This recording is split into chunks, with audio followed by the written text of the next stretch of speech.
2-2.5 बरस से गांव गांव बिहार में पैदल चल रहे हैं। कुल 5,000 से ज्यादा गांव में पैदल गए हैं। आज आपके यहाँ आए हैं बहुत गाड़ी से, लेकिन हम जब आएंगे आपके यहाँ साल भर के बाद तो पैदल ही आएंगे।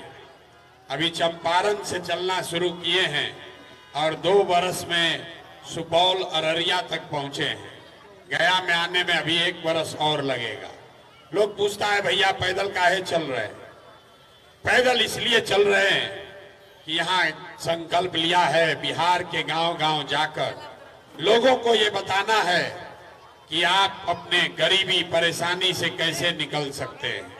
अभी आपका चुनाव है, आपसे वोट नहीं मांगेंगे। अभी आपको 15 मिनट में वही रास्ता, वो मंत्र सिखाएंगे, आप उसको सुनिए। ठीक लगे, समझ में आए तो उसको अपनाइए, और न ठीक लगे तो जैसे जिंदगी चल रहा है वैसे चलाइए। लेकिन अगर आप इसको समझ लीजिएगा, तो उसके बाद वोट चाहे जिसको मन है उसको दीजिए, लेकिन जो रास्ता बताएंगे वैसे दीजिएगा। तो और कुछ हो या न हो, आपके बच्चों के लिए रोजगार, पढ़ाई निश्चित तौर पर यहाँ हो जाएगा। तो जिसको जिसको ये रास्ता सीखना है, अब भाषण नहीं होगा, आपसे 3 सवाल पूछा जाएगा और आपको अपने हाथ उठाकर हाँ या ना कह के जवाब देना है। अभी 15 मिनट में आपको जादू दिखेगा।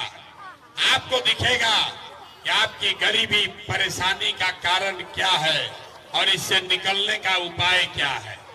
तो जितने लोग आप यहाँ आए हैं, बोलना सबको है, रास्ता उसी को बुझाएगा जो जवाब देगा। हाँ या ना बोलना है।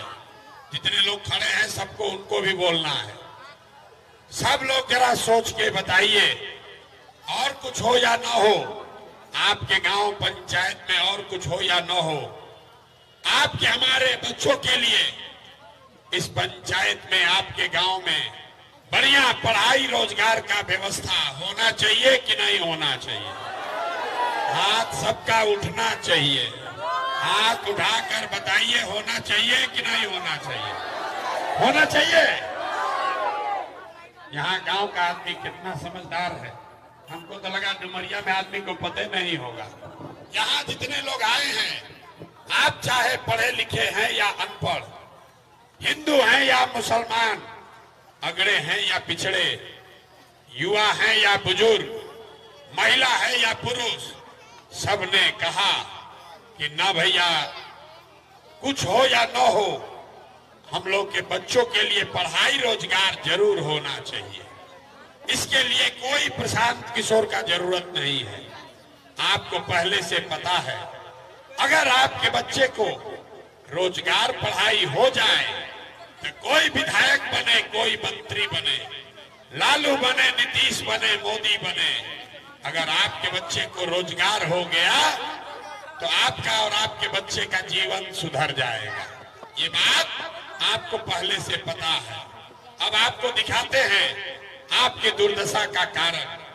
सब आदमी एक बार अपने अपने बच्चों का चेहरा याद कर लीजिए। हर आदमी अपने अपने बच्चे का चेहरा याद कर लीजिए और अपने बच्चों के नाम पर ईमानदारी से बताइए, आप में से किसने जीवन में एक बार भी अपने बच्चों के पढ़ाई रोजगार के लिए वोट दिया है? देखिए अपने गांव का दुर्दशा। चुप, अभी कितना जोर से बोले हैं, ए भैया पढ़ाई या रोजगार होना चाहिए, लेकिन आपने, किसी ने आज तक अपने बच्चों के पढ़ाई रोजगार के लिए वोटे नहीं दिया। आप नेताजी को गाली दे रहे हैं, कोई लालू को दोषी बता रहा, कोई नीतीश को, कोई मोदी को। अरे भाई, आप तो अपने बच्चे के लिए पर आज तक वोट नहीं दिए, तो दूसरे की बात काहे करते हैं?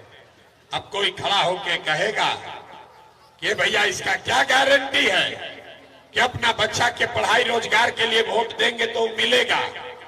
बिहार में तो सब नेता चोरे हैं। आज तक तो किसी नेता ने हमारा काम नहीं किया। तो इसका क्या गारंटी है कि पढ़ाई रोजगार के लिए वोट देंगे तो मिलेगा? हम आपको लिख के देते हैं, गारंटी है। जिसको मन है उसको वोट दीजिए, लेकिन अगर पढ़ाई रोजगार के लिए वोट दीजिएगा तो आपके बच्चों को मिलेगा ही मिलेगा। और हमारी बात पर भरोसा नहीं है तो अभी 2 मिनट में अभी आपके आंख के सामने दिखाएंगे कि कैसे मिलेगा। दूसरे सवाल का जवाब दीजिए, सब लोग सोच के बताइए। अभी तक जीवन में आपने जिसको भी वोट दिया, जिस नेता को भी आपने वोट दिया, उन नेताओं ने आपका और आपके बच्चों का काम किया है कि नहीं किया है? हाथ उठाकर सबको बताना है, किया है कि नहीं किया है। पहले बोले, जो खड़ा है उसको भी बोलना है, अरे किया है कि नहीं किया है? नहीं किया है। हम नहीं सिखाए हैं, हमने पूछा और आपने सबने गांव में देखा है। अब पीछे हटने का बारी नहीं है, वीडियो में रिकॉर्ड हो गया। सबने कहा कि भैया जिस दल को नेता को वोट दिए, आज तक हम लोग का कोई काम ही नहीं किया। तब हम गिनवाना शुरू करते हैं। सही बोले तो हाँ बोलिएगा, गलत बोले तो ना बोल दीजिएगा। बात खत्म होगा, यही दिखेगा कि आपके बच्चे को रोजगार पढ़ाई कैसे मिलेगा। पूरे बिहार में, आपके गांव पंचायत में, यहां बैठे बहुत सारे लोगों में, कई लोगों ने 5 किलो अनाज के लालच में मोदी जी को, भाजपा को वोट दिया है। तो बिहार में चाहे जितना चोरी भ्रष्टाचार है, आपके 1 किलो आपका चोरी करके 4 किलो अनाज यहाँ के गरीब को मिल रहा है कि नहीं मिल रहा है? अरे मिल रहा है कि नहीं मिल रहा है बताना है सबको, हाथ उठाकर। 4 किलो अनाज मिल रहा है कि नहीं मिल रहा है?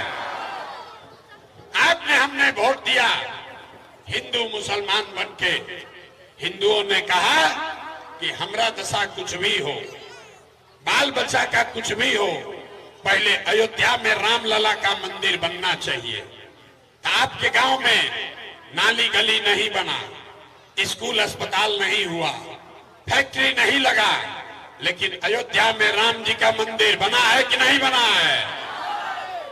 आपने, हमने, कई लोगों ने वोट दिया नीतीश कुमार को। कहा ना मोदी को न देंगे, नीतीश को देंगे। हमको बिजली चाहिए। लालू जी के राज में बिजली पानी सड़क नहीं था, तो नीतीश के राज में इसी बदहाल बिहार में बिजली का बिल 1000 आए चाहे 2000, घरे घरे बिजली आया है कि नहीं आया है? हाथ उठाकर बताइए, आया है कि नहीं आया है? काहे के लिए गला फड़वा रहे हो? एक बार पूछ रहे थे, एक बार में बोलिए, बिजली आया है कि नहीं आया है? आपने, हमने वोट दिया जाति के नाम पर अपने जात के नेता को।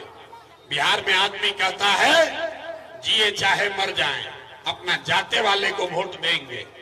तो आपके जात के नेता ने आपके बच्चों के पढ़ाई रोजगार का बात नहीं किया, लेकिन जाति का बात और जाति का जनगणना पूरा देश में सबसे पहले बिहार में कराया गया है कि नहीं कराया गया है? आपने, हमने वोट दिया सिलेंडर के लालच में मोदी जी को। तो सिलेंडर का दाम 1000 हो कि 1200, घरे घरे सिलेंडर बटा है कि नहीं बटा है? आपने, हमने वोट दिया, कई लोगों ने मोदी जी का भाषण सुन के, ये सुन के कि मोदी जी ने गुजरात में बड़ा विकास किया है। तो भैया गुजरात में तो मोदी विकास कर रहे हैं, पूरा देश का पैसा ले जाकर गुजरात के गांव-गांव में फैक्ट्री लगा रहे हैं, और पूरे बिहार से, आपके घरों से आपके बच्चे गुजरात में जाकर नौकरी मजदूरी कर रहे हैं कि नहीं कर रहे हैं? तो कौना बात पर आप लोग वोट दिए जो नहीं मिला? अभी तो आप लोग बोले भैया कुछ नहीं मिला, हम गिनवा रहे हैं तो कह रहे ना भैया नजवा मिलिए रहा है, बिजली आइए गया, मंदिर बन गया, सिलेंडर आ गया, अब बाल बच्चा जाके गुजरात में मजदूर होइए गया। अरे भाई यही तो बात बताने आए हैं, वोट नहीं मांगते हैं, यही बताने आए हैं। बोइएगा बबूल तो आम कहां से खाइएगा? वोट दीजिएगा 5 किलो अनाज के लिए, तो आपके बच्चों को रोजगार कैसे मिलेगा? वोट दोगे मंदिर मस्जिद बनाने के लिए, तो आपके घर में, आपके गांव में फैक्ट्री कैसे लगेगा? वोट दोगे जाति के नाम पर, तो आपके बच्चों के लिए पढ़ाई कैसे होगा? आपने 5 किलो अनाज के लिए वोट दिया तो अनाज मिल रहा है। बिजली के लिए नीतीश को वोट दिया, बिजली आया है। जात के लिए लालू नीतीश को वोट दिए, जात का जनगणना हुआ है। सिलेंडर के लिए मोदी को वोट दिए, सिलेंडर मिला है। गुजरात के विकास के लिए वोट दिए, गुजरात में विकास हो रहा है। लेकिन आपने अपने बच्चों के नाम पर कहा कि आज तक जीवन में किसी को भी अपने बच्चों के पढ़ाई रोजगार के लिए वोट नहीं दिए, इसीलिए आपका बच्चा अनपढ़ और मजदूर बन गया। यही बात बताने आए हैं। वोट वोट नहीं मांगते, गांव गांव जाकर लोगों को हाथ जोड़कर एक के बात बोल रहे हैं।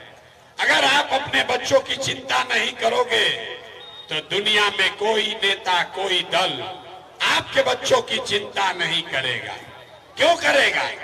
जब आपको अपने बच्चे का चिंता ही नहीं है तो नेताजी आपके बच्चे का चिंता क्यों करेगा? अब अभी आपको दिखाते हैं आपके बदहाली का असली कारण, जरा सोच कर बताइए। और कुछ हो या ना हो, आपको अपने बच्चों की चिंता है कि नहीं है? हाथ उठाकर बताइए, अपने बच्चों की चिंता है कि नहीं है? आधा आदमी तो हाथे नहीं उठा रहा, अपने बच्चों की भी चिंता नहीं है। अरे अपने बच्चों की चिंता है कि नहीं है? है। अरे जिसका बच्चा नहीं है, बाबूजी का चिंता है कि नहीं है? हाथ उठाइए, बच्चों और बाबूजी की चिंता है कि नहीं है? है। सब आदमी सबका सब झूठ बोल रहा है। हाथ उठाया, बोला हमको हमारे बच्चों की चिंता है। अभी हम आपके गांव में आए हैं, यहाँ देखिए बच्चा सब बैठा हुआ है। रास्ता में बच्चा मिला, अगर 100 बच्चा मिला है, आधा से ज्यादा आपके बच्चों के शरीर पर शुद्ध कपड़ा नहीं है। जितना छोटा बच्चा आपके गांव देहात में है, ज्यादातर बच्चों के पैर में हवाई चप्पल भी नहीं है। सुबह से शाम तक हमारे साथ चलिए, किसी भी गांव में, किसी भी गांव में गरीब का लड़का बच्चा पढ़ नहीं रहा। या तो आपका बच्चा पढ़ने गया नहीं, या अगर पढ़ने गया तो 11 बजते बजते खिचड़ी खा के रोड पर, घूरा पर, मैदान में दौड़ रहा है। ये आपके बच्चे हैं। लोगों से पूछते हैं, अरे अपना बच्चा का क्या हाल किए हो? कपड़ा काहे नहीं पहनाते हो? पढ़ाते क्यों नहीं हो? लोग कहता है ये भैया इतना गरीब हैं, कहां से अपना बच्चा को पढ़ाएं, कैसे खिलाएं? तो मेरे भाई, जिन नेताओं ने आपको लूट के इतना गरीब बना दिया कि आपके बच्चे के शरीर पर कपड़ा नहीं, पैर में चप्पल नहीं, खाने के लिए भरपेट भोजन नहीं, बच्चा आपका बीमार पड़ जाए तो दवा डॉक्टर अस्पताल नहीं, वही नेता अभी आया है चुनाव में वोट मांगने। और जितना लोग अभी हाथ उठाए थे, ज्यादातर लोग जाति के नाम पर 500 रुपया के लालच में मुर्गा भात खाकर, लालू के डर से भाजपा और भाजपा के डर से लालू का नारा लगाकर उन्हीं नेताओं को जाकर वोट दीजिएगा।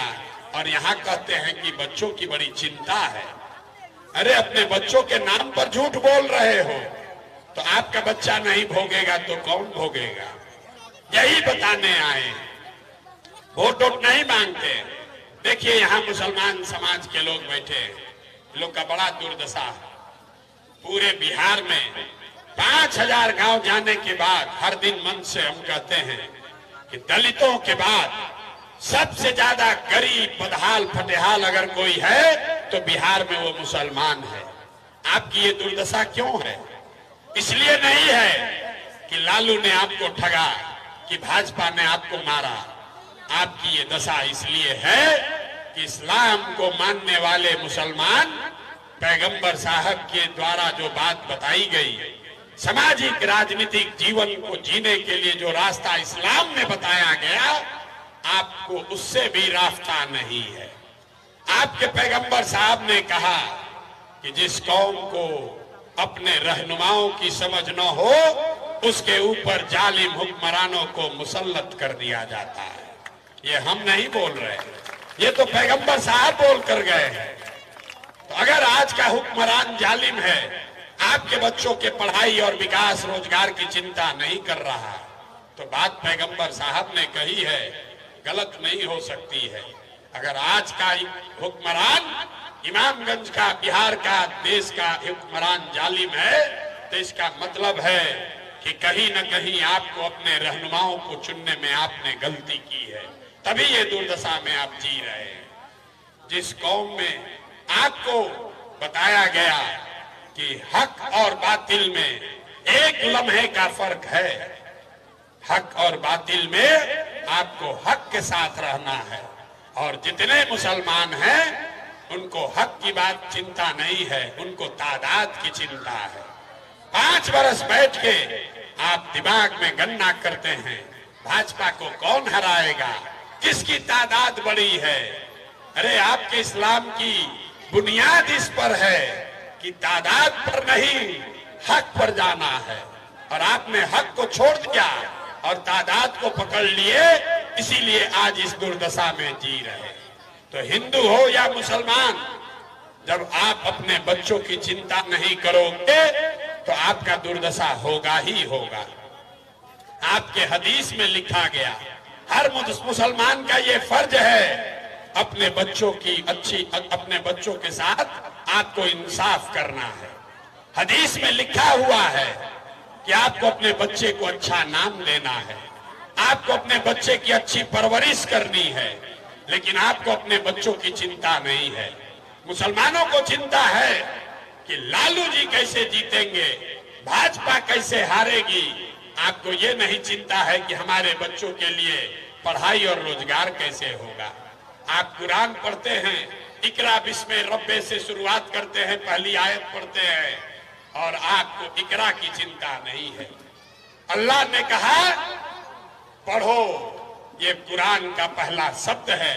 और जितने मुसलमान मिलते हैं, कोई नहीं कहता है भैया हमारे बच्चे पढ़ेंगे कैसे। सब आदमी कहता है प्रशांत जी आप तो बहुत बड़े रणनीतिकार हैं, भाजपा को हराया कैसे जाएगा। तो अगर आप गलती करोगे मेरे भाई, तो आपके सामने परिणाम आएगा ही आएगा।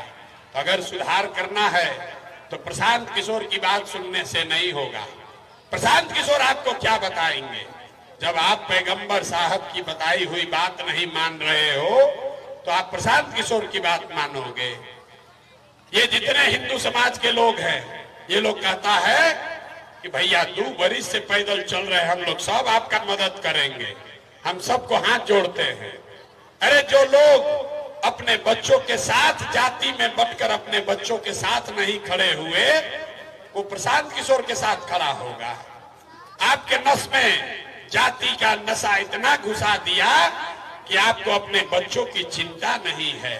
मुसलमानों के मन में भाजपा का इतना डर बैठा दिया कि मुसलमानों को अपने धर्म में, कौम में बताई हुई बातें भूल गई। तो वो आदमी प्रशांत किशोर के समझाने से मानेगा। हम 2 बरस पैदल चले कि 20 बरस पैदल चल दे, यहाँ के आदमी को सुधरना नहीं है। 5 बरस बैठ के आप रोते हैं, ए भैया यहाँ पढ़ाई नहीं है, ए भैया रोजगार नहीं है, यहाँ खाने को नहीं है, बड़ा भ्रष्टाचार है, बड़ा परेशान है, घर नहीं है, नाली नहीं, गली नहीं, कोई बीमार पड़ जाए तो दवा डॉक्टर अस्पताल नहीं। और जैसे ही चुनाव आया तो अपना और अपने बच्चों का कष्ट भूल के लोगों को बस 2 ही बात याद है, हमारा जात क्या है, हमारा जात का कौन नेता खड़ा है। वो नेता चोर है, बदमाश है, डकैत है, आपका लूट के ले गया है, लेकिन उसी को जाकर वोट दोगे। जात से बचोगे तो मोदी जी के हिंदू मुसलमान और 5 किलो भात में बटोगे। लालू नीतीश ने 35 साल पूरे बिहार को जातियों में बांट दिया, और मोदी जी आए और कहा सब हिंदू एक हो जाओ, 5 किलो भात खाओ और बोरा में भर के हमको वोट देते रहो। इसीलिए आप इस दुर्दशा में जी रहे। तो यही बताने आए हैं, वोट नहीं मांगेंगे, पैसा चंदा नहीं लेते हैं, किसी का एक कप चाय भी नहीं पीते हैं, लेकिन आपसे मांगने आए हैं आपका दुआ और आशीर्वाद। आप 5 दिन जाते हैं बाबा धाम, आपका हाथ पैर फूल जाता है। हम 2 बरस से घर परिवार छोड़कर पैदल चल रहे हैं। कैसे चल रहे हैं? ये चल रहे हैं ऊपर वाले की कृपा से और आप जैसे लोगों के दुआ और आशीर्वाद से। तो अगर आपको लगता है कि जो बात बता रहे हैं ये कड़वा है लेकिन ठीक है, बात तो ठीक कह रहे हैं, तो और कुछ नहीं, एक बार हाथ उठाकर दुआ और आशीर्वाद दीजिए और बताइए कि ये प्रयास होना चाहिए कि नहीं होना चाहिए। जोर से बोलिए, होना चाहिए कि नहीं होना चाहिए? होना चाहिए। तब आपको एक अपने आपकी बर्बादी से निकलने का एक रास्ता सिखा कर जाएंगे। पहले बोला है, अगली बार जब वोट देने जाइए जिसको मन है उसको वोट दीजिए, लेकिन एक बात का ध्यान रखिए, जिन नेताओं ने आपके बच्चों का हक लूटा है, जिन नेताओं ने आपके पेट पर लात मारा है, जिन नेताओं ने आपके बच्चों को अनपढ़ मजदूर बनाया है, चाहे आपके जाति का हो या धर्म का, दल का या विचारधारा का, उसको वोट नहीं देना है। नहीं देना है ना भाई? जरा एक बार हाथ उठाकर बताइए, देना है कि नहीं देना है? जिन नेताओं ने आपको लूटा है उसको वोट देना है कि नहीं देना है? नहीं देना है ना? तो वोट किसको देना है? जन सुराज को भी दोगे तो भी नहीं सुधरेगा। वोट एक बार मेरा सलाह मानिए। लोग कहते हैं कि जिसको भी हमने सलाह दे दिया, जिसने हमारा सलाह माना सब जीत के राजा हो गया। तो आपको एक ही सलाह दे रहे हैं, मेरे भाई, जीवन में एक बार संकल्प लीजिए, एक बार जीवन में वोट नेताओं के बच्चों के लिए नहीं, अपने बच्चों के पढ़ाई रोजगार के लिए दीजिए, अपने बच्चों के लिए दीजिए, तभी भला होगा, न तो बिहार सुधरने वाला नहीं है। तो अपने बच्चों के लिए वोट दीजिएगा कि नहीं दीजिएगा? नेताओं के बच्चों के लिए कि अपने बच्चों के लिए? जोर से बोलिए, नेता के बच्चा के लिए कि अपने बच्चा के लिए? मांझी जी के बच्चा के लिए, लालू जी के बच्चा के लिए कि अपने बच्चा के लिए? अपने बच्चा के लिए वोट देना है। जन सुराज अच्छा लगे तो इसको दीजिए, ना अच्छा लगे तो किसी निर्दलीय को दीजिए, वो भी अच्छा ना लगे नोटा को दीजिए। लेकिन जिन लोगों ने आपको लूटा है उसको वोट मत दीजिए, और अगर दीजिएगा तो अपने बच्चों के बदहाली के जिम्मेवार आप खुद ही होइएगा। बहुत देरी हो गया है, मैं एक नारा लगाकर खत्म करूंगा। मैं बोलूंगा जय बिहार, आपको बोलना है जय जय बिहार, जय बिहार।